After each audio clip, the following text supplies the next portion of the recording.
Do you remember those days where someone asks you a question and just leads to more questions, and then you just find yourself in the middle of this huge topic?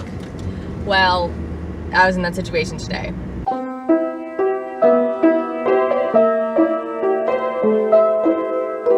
It starts, real simple here.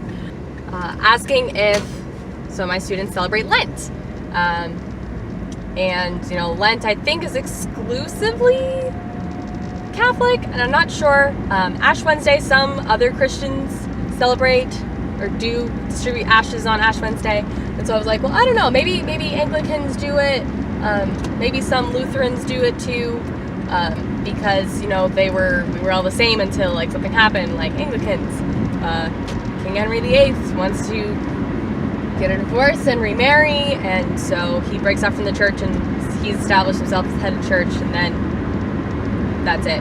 From there, brings up the question of divorce. Well, is it okay? Here and that.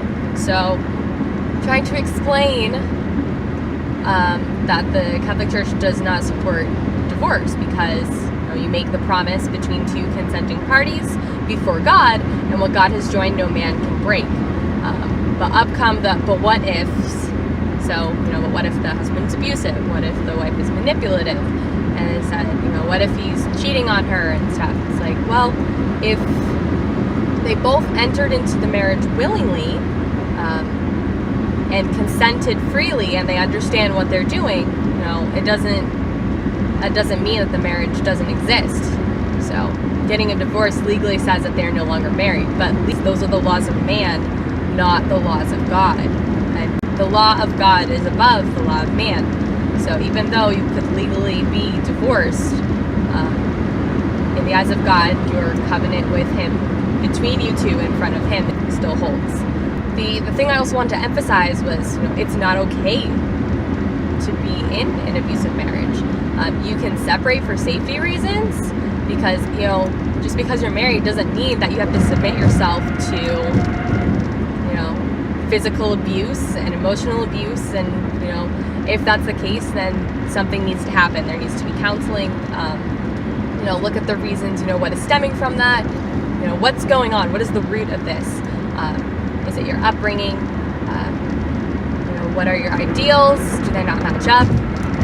If you're arguing all the time, that doesn't mean that the marriage doesn't exist.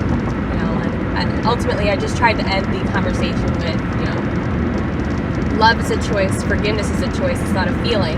At the end of the day, are you going to put work into the marriage, or are you not? So, it's so hard, and it breaks my heart, really, that we have broken families, and that this really even has to be a topic of discussion.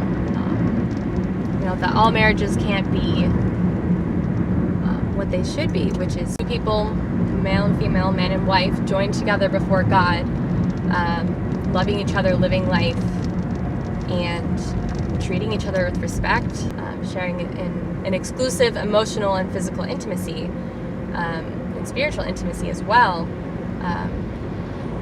That there are people who abuse their spouses and are manipulative to them and don't respect them and don't treat them well, and it just really saddens my heart so much. It's hard to talk about, and I don't even really know what to say, because I'm not trying to prove a point or anything. I'm not trying to drive an argument or say that you're wrong or anything. I just wanted to share some of my thoughts today. What are some conversations that you've had with other people trying to represent the faith well and with truth as well? This is something that we're called to do as Catholics. We're called to represent our faith to the best of our ability with truth, and not to say anything just to appease and make someone happy with what we say. Truth needs to be said, and truth will stand on its own. But it's also our job to help foster understanding. We can't make anybody understand anything, though. So, and I'm just going to give this up and just offer the Holy Spirit that He's guided me in what I've said, and to trust Him, and just to move on and live life and not worry about it. I can't change what I've already said. I can give it up to God and let Him handle everything the way that He does. Just gotta trust in God. Peace of Christ be with you always. Ad Maiorem Dei Gloriam, and God bless.